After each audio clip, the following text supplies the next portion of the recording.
श्रीराम. प्रापंचिक माणसाची स्थिती कशी असते? सगळ्या संतांनी भवरोगावर खात्रीचं औषध सांगितलंय.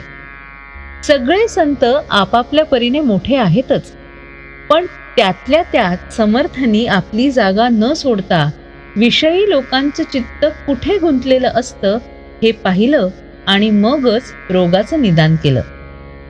आमचा मुख्य रोग संसार दुःखाचा असून तो सुखाचा आहे असं वाटतं हा आहे.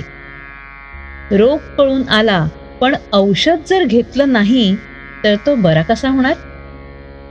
रोग असेल तसं औषध द्यावं लागतं. अजीर्णानं पोट दुखतं ते भुकेने दुखतं असं वाटून आम्ही अधिक खाऊ लागलो तर कसं चालेल? संसार ज्याला दुःखाचा वाटतो त्यालाच परमार्थ मार्गाचा उपयोग. एखादा दारू पिणारा मनुष्य दारूपायी आपलं सर्वस्व घालवतो. दारूचा अंमल नसतो त्यावेळी तो शुद्धीवर येतो आणि त्याला आपल्या बायको मुलांची काळजी वाटते. आपला प्रपंच नीट व्हावा असंही त्याला वाटतं, पण त्याच्या बुद्धीला त्यातून मार्ग सुचत नाही. मग तो पुन्हा इतकी दारू पितो की त्यात त्याला स्वतःचा विसर पडतो आणि अशा रीतीने त्यामध्येच तो स्वतःचा नाश करून घेतो. अगदी याचप्रमाणे प्रापंचिक माणसाची स्थिती होते.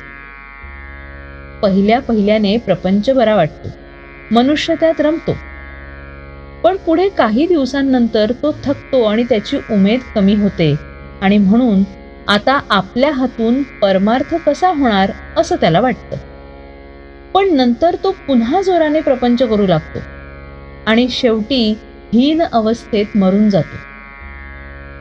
जो जगाचा घात करतो तो एका दृष्टीने बरा, कारण जग स्वतःला सांभाळून घेईल, पण जो स्वतःचा घात करून घेतो त्याला कोण सांभाळणार?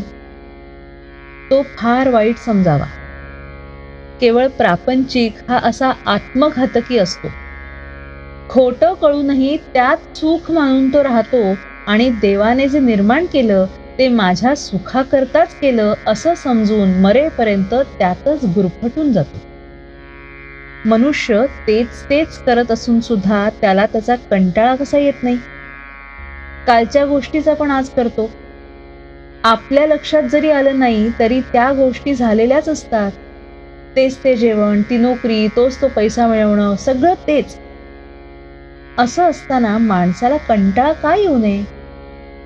याचं कारण असं आहे की विषय अत्यंत गोड तरी असला पाहिजे किंवा हावेला तृप्ती तरी नसली पाहिजे. या दोन कारणांपैकी दुसरं कारणच खरं आहे. आपली हाव पुरी झाली नाही हेच खरं. विषयामध्ये सुख आहे ही आपण कल्पना केली, त्याचा अनुभव अनेक वेळा घेतला, तरी अजून आपली कल्पना ही खरी की खोटी हे आपल्याला कळत नाही. हे मात्र और आहे. श्रीराम.